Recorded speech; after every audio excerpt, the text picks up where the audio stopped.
قرآن حکیم فرقان مجید کا مطالعہ کریں تو قرآن حکیم فرقان مجید نے حضرت سیدنا زکریا علیہ السلام کا ذکر کیا ہے سورہ آل عمران کے اندر، اسی طرح مختلف صورتوں کے اندر. اور حضرت زکریا علیہ السلام کو قرآن بیان کرتا ہے کہ وہ محراب میں نماز پڑھ رہے تھے، اور محراب بھی کون سا تھا؟ مسجد اقصیٰ کا محراب تھا. مسجد اقصیٰ کے محراب کے اندر حضرت زکریا کیا کر رہے تھے؟ نماز پڑھ رہے تھے. تو اللہ تعالیٰ نے جبریل کے ذریعے ان کو فبشرناہ، یہ قرآن پاک کے الفاظ ہیں، فبشرناہ. بس اللہ تعالیٰ نے جبریل کے ذریعے حضرت زکریا علیہ السلام کو خوشخبری دی. کس کی؟ یحییٰ بیٹے کی. حضرت یحییٰ کا نام بھی قرآن میں لیا کہ حضرت یحییٰ علیہ السلام کی پیدائش کی خوشخبری اللہ تعالیٰ نے حضرت زکریا علیہ السلام کو عطا فرمائی.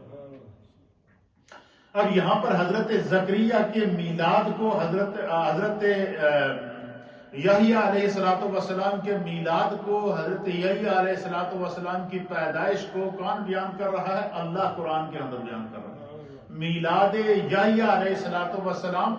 نہ صرف حضرت یحییٰ علیہ السلام کی پیدائش کی خوشخبری دی اللہ نے، بلکہ ساتھ میں یہ بھی بتا دیا کہ زکریا تمہیں مبارک ہو، تمہیں خوشخبری ہو کہ خدا تمہیں بیٹا عطا فرمائے گا. اور اللہ نے فرمایا ہے کہ تمہارے بیٹے کا نام یحییٰ ہوگا. نہ صرف قرآن حضرت یحییٰ علیہ السلام کے میلاد کو بیان کر رہا ہے، بلکہ قرآن تو یہ بھی بتا رہا ہے کہ حضرت زکریا علیہ السلام کی پیدائش کو بھی، حضرت یحییٰ علیہ السلام کی پیدائش کو بھی قرآن بیان کر رہا ہے. اور ساتھ میں قرآن جو ہے وہ حضرت یحییٰ علیہ السلام کا نام بھی بتا رہا ہے کہ اللہ تعالیٰ نے حضرت یحییٰ کی پیدائش کی خوشخبری دی. تو کہتے ہیں کہ تم نبی کی میلاد پر خوشی مناتے ہو، یہ کہاں سے ظاہر ہے؟ تو قرآن فبشرناہ، بشرہ کا معنی ہوتا ہے خوشخبری دینا، خوشی کی خبر دینا. تو حضرت یحییٰ کی پیدائش کو قرآن کیا کر رہا ہے؟ خوشی کی خبر. اسی طریقے سے حضرت ابراہیم علیہ السلام کو شروع میں اولاد نہیں تھی، اور جس وقت ان کی عمر 90 سال ہو گئی، حضرت ابراہیم علیہ السلام کی عمر کیا ہو گئی؟ 90 سال ہو گئی. تو اللہ تعالیٰ نے حضرت ہاجرہ کے بطن سے انہیں حضرت اسماعیل علیہ السلام کی پیدائش کو خوشخبری عطا فرمائی.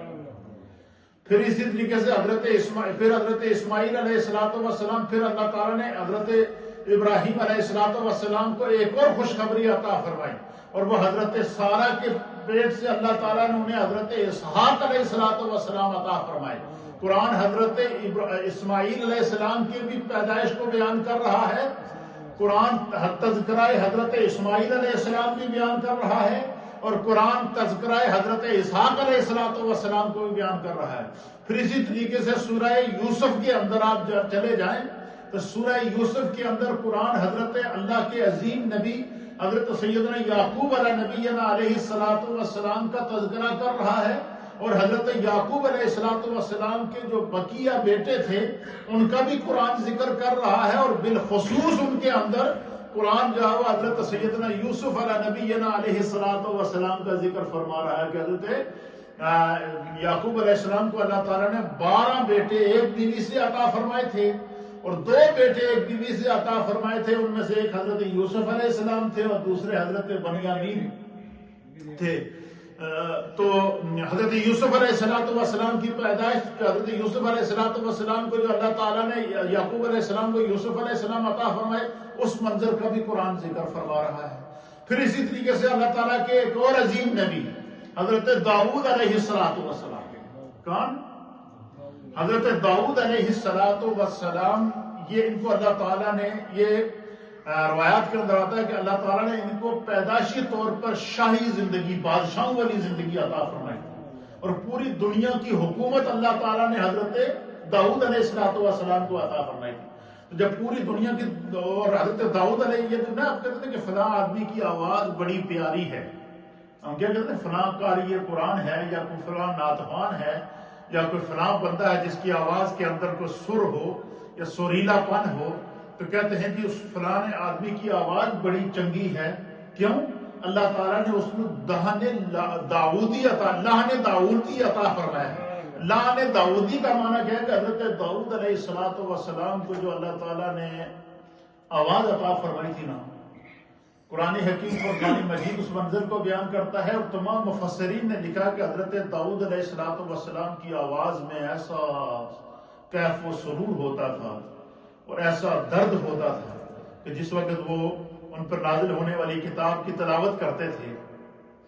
تو حضرت داؤد علیہ السلام جب تلاوت کرتے تھے، اللہ تعالیٰ کے کلام کو بیان کرتے تھے، تو ان کی آواز کے اندر اتنا درد اور اتنا سریلا پن ہوتا تھا کہ چلتے ہوئے جو پرندے تھے نا وہ رک جاتے تھے، فضا میں چلتے ہوئے پرندے بھی رک جاتے تھے، یعنی اتنا ان کی آواز کے اندر درد اور اتنا اللہ تعالیٰ نے پیاری آواز عطا فرمائی تھی۔ تو حضرت داؤد علیہ السلام کو اللہ نے جب پوری دنیا کی بادشاہت عطا فرمائی نا، تو انہوں نے اللہ تعالیٰ کی بارگاہ میں دعا کی کہ یا اللہ تو نے مجھے اپنا نبی بنایا ہے، تیرا لاکھ لاکھ شکر ہے، تو نے شریعت عطا فرمائی ہے، اور پھر تو نے مجھے پوری دنیا کی حکومت عطا فرمائی ہے، تیرے نظام کو میں نے زمین کے اوپر نافذ کیا ہے، اے اللہ مجھے ایسی اولاد عطا فرما کہ جو تیرا نبی ہو، جو نیک ہو، جو صالح ہو، جس کو یہ امانت جو تو نے مجھے منصب نبوت عطا کرنے کے ساتھ ساتھ یہ جو زمینی اقتدار اور اختیار تو نے مجھے عطا فرمایا ہے، دنیا کی دولت اور ثروت مجھے عطا فرمائی ہے، تاکہ میں غرباء کا، ضرورت مندوں کا خیال رکھ کے لوگوں کی قسم جو ان کا خیال رکھ سکوں، تو اللہ مجھے ایسی اولاد عطا فرما دے کہ یہ جو منصب نبوت کے ساتھ ہے، جو تو نے مجھے ذمہ داریاں دی ہیں زمین کے اوپر اقتدار اور اختیار کی، میں اپنی اس اولاد کو کیا کر دوں، وہ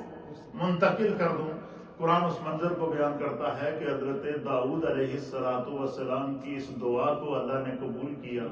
تو اللہ نے انہیں بیٹا عطا فرمایا جن کا نام کیا تھا، حضرت سلیمان علیہ السلام۔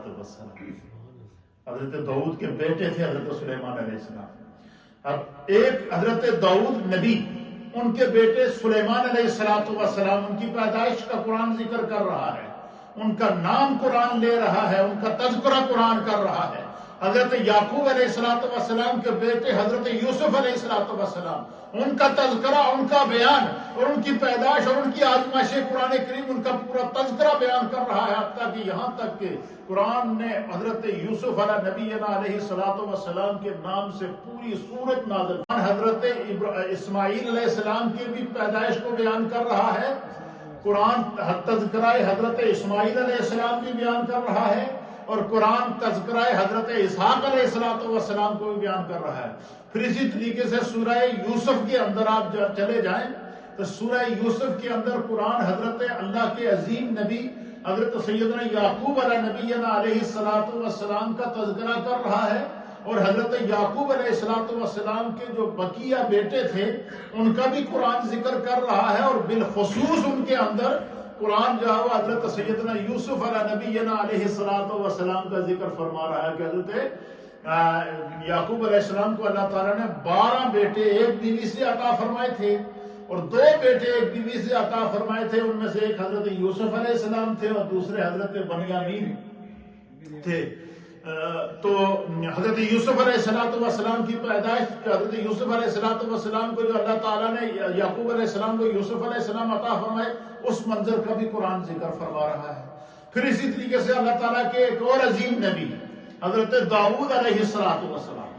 کون؟ حضرت داؤد علیہ السلام، یہ ان کو اللہ تعالیٰ نے، یہ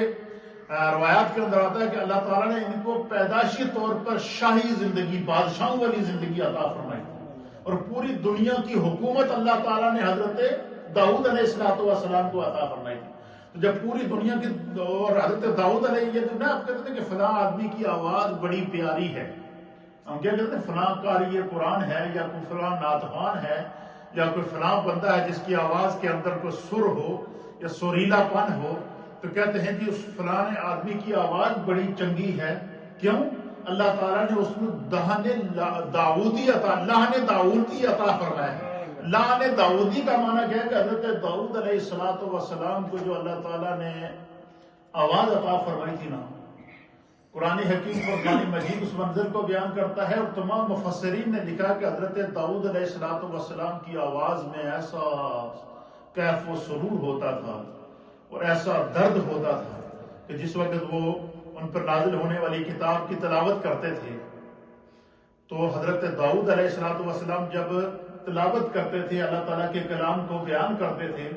تو ان کی آواز کے اندر اتنا درد اور اتنا سریلا پن ہوتا تھا کہ چلتے ہوئے جو پرندے تھے نا وہ رک جاتے تھے، فضا میں چلتے ہوئے پرندے بھی رک جاتے تھے، یعنی اتنا ان کی آواز کے اندر درد اور اتنا اللہ تعالیٰ نے پیاری آواز عطا فرمائی۔ تو حضرت داؤد علیہ السلام کو اللہ نے جب پوری دنیا کی بادشاہت عطا فرمائی نا، تو انہوں نے اللہ تعالیٰ کی بارگاہ میں دعا کی کہ یا اللہ تو نے مجھے اپنا نبی بنایا ہے، تیرا لاکھ لاکھ شکر ہے، تو نے شریعت عطا فرمائی ہے، اور پھر تو نے مجھے پوری دنیا کی حکومت عطا فرمائی ہے، تیرے نظام کو میں نے زمین کے اوپر نافذ کیا ہے، اے اللہ مجھے ایسی اولاد عطا فرما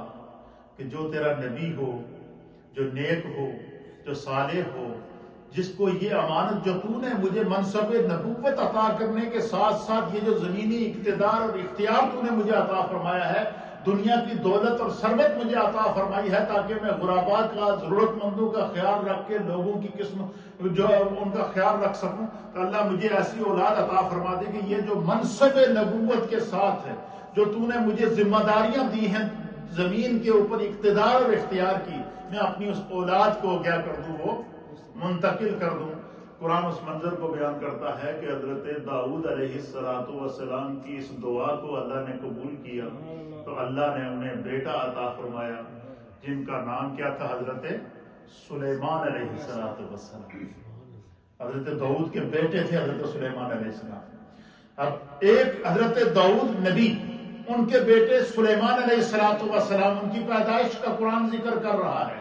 ان کا نام قرآن لے رہا ہے، ان کا تذکرہ قرآن کر رہا ہے۔ حضرت یعقوب علیہ السلام کے بیٹے حضرت یوسف علیہ السلام، ان کا تذکرہ، ان کا بیان اور ان کی پیدائش اور ان کی آزمائش قرآن کریم ان کا پورا تذکرہ بیان کر رہا ہے، حتیٰ کہ یہاں تک کہ قرآن نے حضرت یوسف علیہ نبینا علیہ السلام کے نام سے پوری سورت نازل فرما دی، جس کو احسن القصص بیان فرمایا ہے کہ انسانیت کے قصوں میں سب سے خوبصورت قصہ ہے، جس کے اندر عبرت بھی ہے، جس کے اندر جو ہے وہ نصیحت بھی ہے، جس کے اندر دین سیکھنے کا درد بھی ہے، تو اس منظر کو بھی قرآن بیان کرا ہے۔ یہ جو لوگ کہتے تھے کہ آپ پھر اسی طریقے سے حضرت موسیٰ علیہ السلام کی پیدائش کو قرآن بیان فرما رہا ہے، حضرت ابراہیم علیہ نبینا علیہ السلام کی پیدائش کے مناظر کو قرآن بیان فرما رہا ہے، حضرت یحییٰ علیہ السلام اور اسی طریقے سے مختلف انبیاء اکرام کی جو ہے وہ قرآن حکیم فرقان مجید میں ان کے اس منظر کو بیان فرمایا ہے۔ تو قرآن کے اندر میلاد انبیاء کو قرآن نے فبشرناہ کہہ کے خوشخبری قرار دیا۔ پتہ چلا نبی کی پیدائش پر خوشی منانا، یا نبی کی پیدائش کو خوشی کی خبر قرار دینا، یا نبی کی پیدائش کو وجہ تسکین دل قرار دینا، یا نبی علیہ السلام کے میلاد کو جو ہے وہ خوشی کے لیے جو ہے خوشی کا ذریعہ قرار دینا، یہ سنت الہیہ بھی ہے اور قرآن کریم فرقان مجید کا اسلوب ہے، جس کو ہم نے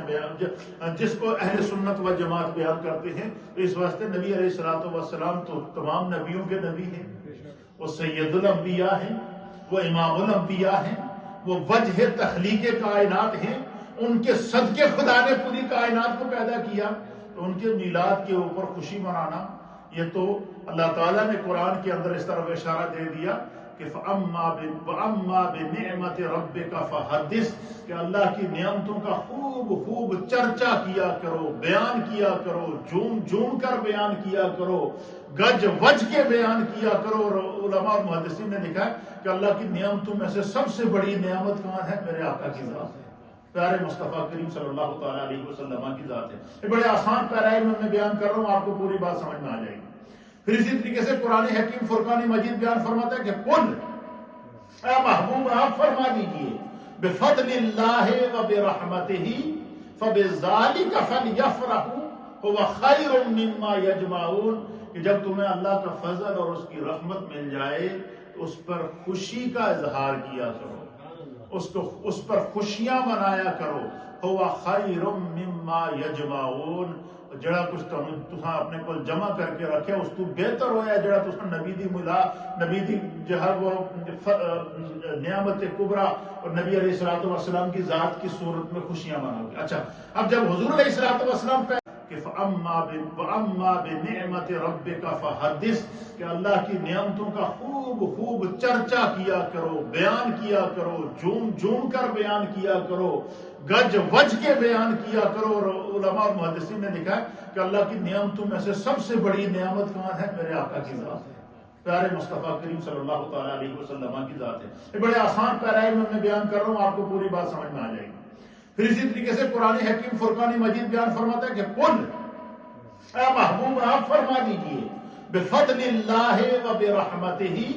فبذالک فلیفرحوا هو خیر مما یجمعون، کہ جب تمہیں اللہ کا فضل اور اس کی رحمت مل جائے تو اس پر خوشی کا اظہار کیا کرو،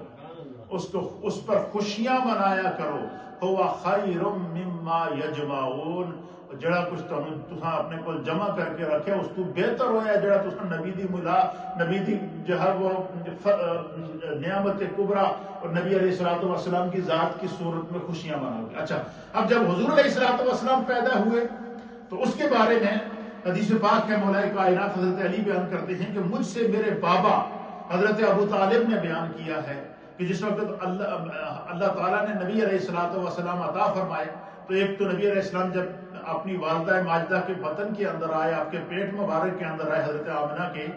تو آپ کے والد ماجد فوت ہو چکے تھے. یعنی حضور جب دنیا میں تشریف لائے تو والد کا سایہ سر کے اوپر موجود نہیں تھا. اللہ تعالیٰ قرآن کے اندر بیان فرماتا ہے، اللہ فرماتا ہے کہ سورہ وضحیٰ کے اندر کہ علم یجدک یتیما فآویٰ، اے محبوب آپ نے نہیں دیکھا کہ آپ کے رب نے آپ کو جب حالت یتیمی میں پایا تو فآویٰ، اپنی رحمت کے سائے میں لے لیا، اپنی رحمت کے اندر ڈھانپ لیا. اب اس آیت کی تفسیر کے اندر امام فخر الدین رازی رحمۃ اللہ تعالیٰ علیہ، علامہ جلال الدین سیوطی رحمۃ اللہ تعالیٰ علیہ اور دیگر مفسرین نے لکھا ہے کہ یہ جو آیت ہے یہ نبی پاک کے میلاد کو بیان کر رہی ہے. کیوں؟ اللہ فرماتا ہے کہ عالم یجدک یتیما فآویٰ، اے محبوب آپ کو جب آپ کے رب نے حالت یتیمی میں پایا تو فآویٰ، تو اپنی آغوش رحمت میں لے لیا. تو امام فخر الدین رازی لکھتے ہیں کہ حضور علیہ السلام یتیم کب ہوئے تھے؟ آپ فرماتے ہیں جس وقت آپ پیدا ہوئے تو اس وقت آپ یتیم تھے، آپ ابھی ماں کے پیٹ میں ہی تھے تو حضرت عبداللہ کا انتقال ہو گیا. تو اب جب اللہ فرماتا ہے کہ علم یجدک یتیما فآویٰ، 30واں سپارہ سورہ وضحیٰ، علم یجدک یتیما فآویٰ، اے محبوب ہم نے آپ کو جب حالت یتیمی میں پایا تو اللہ فرماتا ہے فآویٰ، تو آپ کو اپنی آغوش رحمت میں لے لیا. کیا مطلب؟ اس کا مطلب یہ ہوا، امام فخر الدین رازی کہہ رہے ہیں جیسے ہی حضور علیہ الصلوۃ والسلام کی ولادت کے بعد شہادت ہوئی، جیسے ہی پیارے آقا علیہ الصلوۃ والسلام کے میلاد پاک ہوا، جیسے ہی آقا علیہ الصلوۃ والسلام کی ولادت ہوئی تو اللہ فرماتا ہے کہ اس وقت میرے محبوب کے سر پر باپ کا سایہ نہیں تھا، وہ حالت یتیمی میں تھے. تو فآویٰ، تو اللہ تعالیٰ نے انہیں اپنی آغوش رحمت میں لے لیا. تو اس آیت کے اندر بھی نبی پاک کا میلاد ہے، یہ میلاد فی القرآن ہے. اب حضرت علی المرتضیٰ کہتے ہیں کہ حضرت ابو طالب جو میرے والد ہیں انہوں نے مجھ سے بیان کیا کہ جب سرکار دو عالم صلی اللہ علیہ وسلم پیدا ہوئے تو کیا منظر تھا. آپ بیان کرتے ہیں کہ انا آمنہ بنت وہب لما ولدت النبی صلی اللہ تعالی علیہ وآلہ وسلم جاءہ عبد المطلب فأخذہ وقبلہ. کہیں سبحان اللہ. حضرت مولا کائنات کہتے ہیں کہ میرے والد حضرت